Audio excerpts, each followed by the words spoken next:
Me kõik teame Pauluse võitlust. Paulus ütles, ma olen 3 korda palunud oma vaia pärast. Mis ta tundis, et see ei pea niimoodi olema, see ei lähe kuidagi kokku ka selle pildiga, kes Jumal on, mida ta tõotanud on.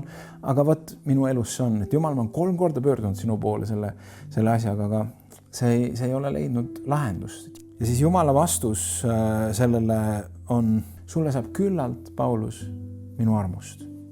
Ehk siis see olukord, kus sa oled, ma näen seda, ma mõistan seda, ma tean, mida sa tunned, aga seal olukorras on sulle piisavalt minu armu, et sa võid teha seda, milleks ma olen sind kutsunud, olla see, kelleks ma olen sind kutsunud. Tänu Jumalale võimsate imede eest, suurte imede eest, väikeste imede eest, see on loomulik Jumala riik, kus Jumal oma suurusega sekkub sellesse maailma ja muudab. Aga kas ei ole üks suur usk, kui me loodame Jumalale, kui me täname teda, kui me ülistame teda, kui me kasutame oma ande, elame seda elu, milleks meid on kutsutud ja milleks meid on loodud, isegi siis, kui kõik ei lähe niimoodi, nagu meie see ideaalne maailmapilt meie jaoks valmis on joonistatud või nagu me ootame või nagu me palume.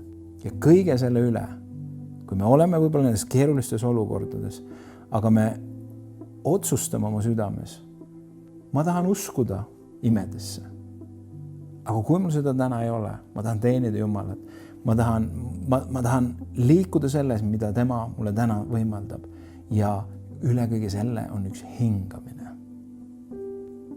Me võime terve elu oma väiksemate või suuremate hädadele fokusseerides elada ühte kibedat, ärritatud, ärevuses, ebakindlat elu, kus ei ole hingamist, kus ei ole puhkamist.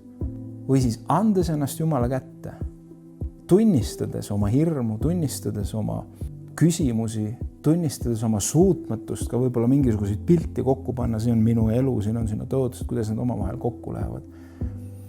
Aga kuidagi andes see Jumalale üle. Psalmist kirjutab 46. laulus, et jätke järele ja teadke, et mina olen Jumal.